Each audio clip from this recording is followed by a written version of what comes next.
श्री वामन पुराण 34वां अध्याय। कुरुक्षेत्र के 7 पवित्र वनों, 9 नदियों एवं संपूर्ण तीर्थों का मार्ग। ऋषियों ने लोमहर्षण जी से कहा, मुने आप हमसे उन 7 वनों, 9 नदियों, समग्र तीर्थों एवं तीर्थ स्नान के फल का वर्णन करें। पुराण वेत्ताओं में श्रेष्ठ मुने जिस जिस विधान से जिस तीर्थ का जो फल होता है उन सबको आप विस्तार पूर्वक बताएं। लोमहर्षण जी ने कहा, ऋषियों, कुरुक्षेत्र के मध्य में जो 7 वन है उनका मैं वर्णन करता हूँ, आप लोग उसे सुने। उन वनों के नाम सभी पापों को नष्ट करने वाले तथा पवित्र हैं। उन वनों के नाम हैं पवित्र काम्याक वन, महान अदिति वन, पुण्यप्रद व्यास वन, फल की वन, सूर्य वन, महान मधुवन तथा सर्वकल्मष नाशक पवित्र शीतल वन। ये ही 7 वन हैं। हे द्विजों, अब नदियों के नाम को मुझसे सुनो। उनके नाम हैं पवित्र सरस्वती नदी, वैतरणी नदी, महापवित्र आपका, मंदाकिनी, गंगा, मधुस्वा, वासु नदी, पापनाशनी कोशकी, महापवित्र दृष्टद्वैती, कग्गर तथा हिण्यवती नदी। इनमें सरस्वती के अधिक सभी नदियां वर्षा काल में ही बहने वाली हैं। वर्षा काल में इनका जल पवित्र माना जाता है। इनमें कभी भी रजसलत्व दोष नहीं होता। तीर्थों के प्रभाव से ये सभी श्रेष्ठ नदियां पवित्र हैं। हे मुनियों, आप लोग अप्रसन्न होकर तीर्थ स्नान का महान फल सुने। वहां जाना एवं उनका स्मरण करना समस्त पापों का नाश करने वाला होता है। महाबलवान रंतुक नामक द्वारपाल का दर्शन करने के बाद यक्ष को प्रणाम कर तीर्थ यात्रा प्रारंभ करनी चाहिए। दीपेंद्रो, उसके बाद महान अदिति वन में जाना चाहिए, जहाँ अदिति ने पुत्र के लिए अत्यंत कठोर तप किया था। वहाँ स्नान कर तथा देव माता अदिति का दर्शन कर मनुष्य समस्त दोषों से रहित निर्मल वीर पुत्र उत्पन्न करता है और सैकड़ों सूर्य के समान प्रकाशमान विमान पर आरूढ़ होता है। विपेंद्रो, इसके बाद सवन नाम से विख्यात सर्वोत्तम विष्णु स्थान को जाना चाहिए, जहाँ भगवान हरि सदा सन्निहित रहते हैं। विमल तीर्थ में स्नान कर विमलेश्वर का दर्शन करने से मनुष्य निर्मल हो जाता है तथा रुद्र लोक में जाता है।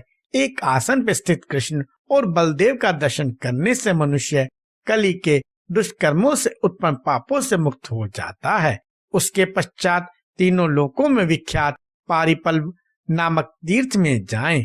वहां स्नान करने के पश्चात वेदों से ब्रह्मा का दर्शन करने से अर्थवेद का ज्ञान प्राप्त कर निर्मल स्वर्ग को प्राप्त करता है। कोश की संगम तीर्थ में जाकर स्नान कर मनुष्य परम पद को प्राप्त करता है। समस्त पापों से मुक्त करने वाले धरनी के तीर्थ में जाकर स्नान करने से क्षमाशील मनुष्य परम पद की प्राप्ति करता है। वहां स्नान करने मात्र से पृथ्वी पर मनुष्य द्वारा किए गए समस्त अपराध क्षमा कर दिए जाते हैं। उसके बाद दक्षाश्रम में जाकर दक्षेश्वर शिव का दर्शन करने से मनुष्य अश्वमेध यज्ञ का फल प्राप्त करता है। द्विजोत्तमों, तदंतर शाल्किनी तीर्थ में जाकर स्नान करने के उपरांत भक्ति पूर्वक हर से संयुक्त हरि का पूजन कर मनुष्य समस्त पापों से रहित इच्छा के अनुकूल लोकों को प्राप्त करता है।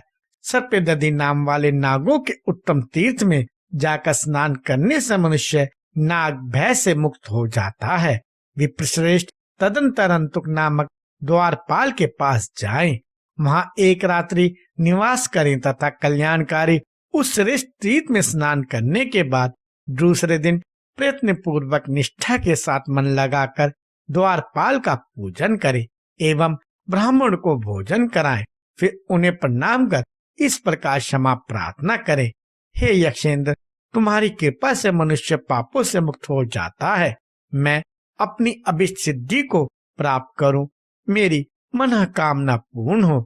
इस प्रकार यक्षेंद्र को प्रसन्न करने के पश्चात पंचनद तीर्थ में जाना चाहिए, जहां भगवान रुद्र ने दानवों के लिए भयंकर 5 नदों का निर्माण किया है। उस स्थान पर समस्त संसार में प्रसिद्ध पंचनद तीर्थ है, क्योंकि करोड़ों तीर्थों को एकत्र स्थापित कर भगवान वहां स्थित हैं। अतः उसे त्रिलोक के प्रसिद्ध कोटि तीर्थ कहा जाता है। मनुष्य श्रद्धा पूर्वक उस तीर्थ में स्नान कर तथा कोटीश्वर हर का दर्शन कर 5 प्रकार के महायज्ञों के अनुष्ठान का फल प्राप्त करता है। उसी स्थान पर सब देवताओं ने भगवान वामन देव की स्थापना की है। वहां भी स्नान करने से मनुष्य की अग्निष्टोम यज्ञ का फल प्राप्त होता है। श्रद्धावान जितेंद्रिय मनुष्य अश्विनी कुमारों के तीर्थ में जाकर रूपवान और यशस्वी होता है। विष्णु द्वारा वर्णित वहरा नामक विख्यात तीर्थ है। श्रद्धालु पुरुष उसमें स्नान कर परम पद को प्राप्त करता है। विपेंद्रो, उसके बाद श्रेष्ठ सोम तीर्थ में जाना चाहिए, जहाँ चंद्रमा पूर्व काल में तपस्या कर व्याधि से मुक्त हुए थे। उस शुभ तीर्थ में स्नान कर सोमेश्वर भगवान का दर्शन करने से मनुष्य राज सूर्य यज्ञ का फल प्राप्त करता है तथा व्याधियों और सभी दोषों से मुक्त होकर सोमलोक में जाता एवं चिरकाल तक वहां सानंद विहार करता है। वहीं पर भूतेश्वर एवं ज्वालामालेश्वर नामक लिंग है। उन दोनों लिंगों की पूजा करने से मनुष्य पुण्य जन्म नहीं पाता। एक हंस सरोवर में स्नान कर मनुष्य हजारों गायों के दान का फल प्राप्त करता है।